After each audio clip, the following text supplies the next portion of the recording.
Hello students, how are you?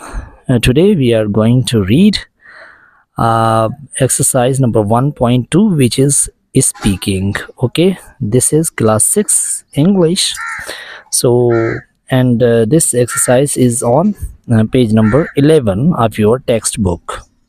So let's start. जी दोस्तों, अज पाण 1.2 में स्पीकिंग के पढ़ंदासीं। स्पीकिंग पंहिंजे किताब जे 6 दर्जे जी इंग्लिश जे किताब जे सिफ़े नंबर 11 ते मौजूद है। लैंग्वेज फोकस है इनमें seek and respond to permission, जेको बिल्कुल मथे मथे स्पीकिंग जे हेठियां लिखियल है। इन जो मतलब है तो हिते पाण ॿोलीअ जी कहिड़े पासे ते ध्यान ॾींदासीं। इन ते ध्यान ॾींदासीं seek and respond to permission, यानी कंहिं बि इजाज़त वठण जे लाइ वठबी कीअं आहे ऐं उन जी वरंदी कीअं ॾिबी आहे, इहो पाण सिखण जी कोशिशि कंदासीं। ठीकु आहे।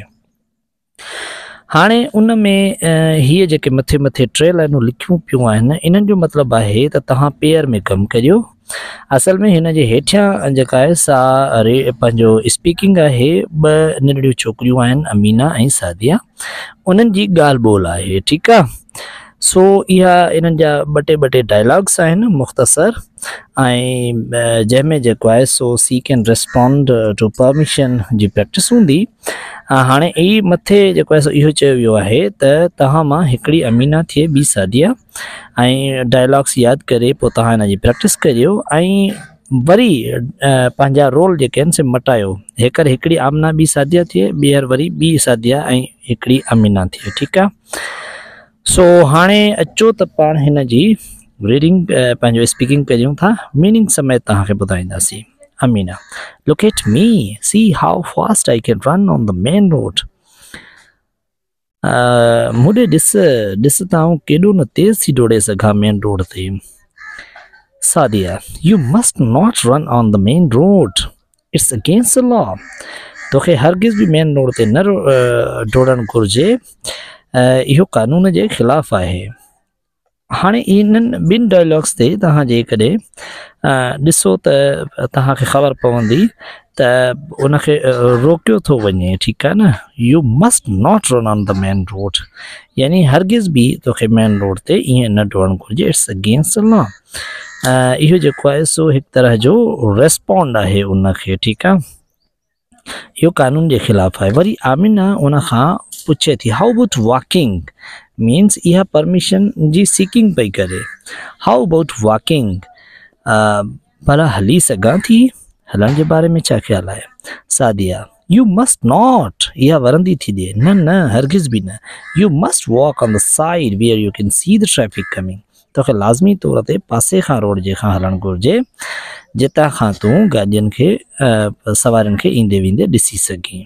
Amina, oh you must not stop me, ओहो तोखे हरगिज़ मूंखे रोकणु न घुरिजे। Let me enjoy myself, मूंखे इंजॉय करण ॾे, छॾ त आऊं मज़ो वठां।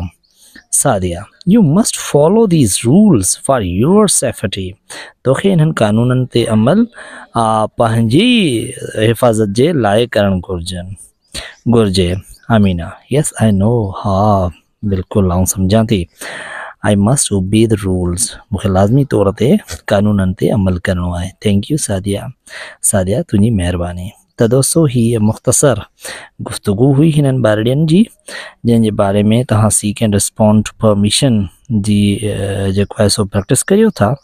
हेठि सिफ़े जे नोट फॉर टीचर्स लिखियल आहे, उन में इहो चयल आहे त ॿारनि खे विरहायो ग्रुप्स में, मतिलबु जोड़नि में, ऐं उन खां पोइ डायलॉग्स ते प्रैक्टिस करायो। हिकिड़ो अमीना थिए, ॿियो सादिया जा डायलॉग यादि करे, ऐं साॻे नमूने सां वरी ॿीहर हिकिड़ो सादिया जो, ॿियो अमीना जो डायलॉग यादि करे। ऐं इहो बि लिखियलु आहे त जीअं त हिते ॿारड़ी सिर्फ़ु चवे थी त मतिलबु आऊं रोड ते डोड़ां थी, इन जे बारे में गुफ्तगू जो थोरो चेंज बि करियो, तब्दील बि करियो।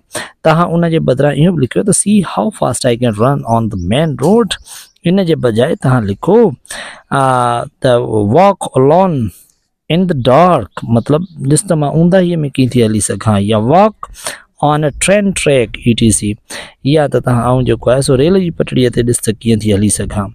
त पोइ वरी हू उनखे इन्हनि ॻाल्हियुनि खां रोके, छो त ऊंदाही में हलण या रेल जी पटड़ी